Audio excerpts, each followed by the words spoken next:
îmi tremură, îmi vibrează mult. În mâna stângă te referi? Dreapta? Da, simt că vibrează mult. Involuntar. Mișcări involuntare. Ok. Și dă drumul ciul.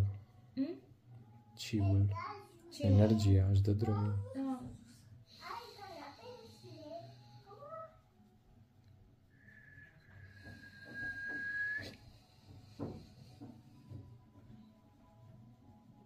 Exact, partea masculină. Asta mă gândeam. Totul este conectat.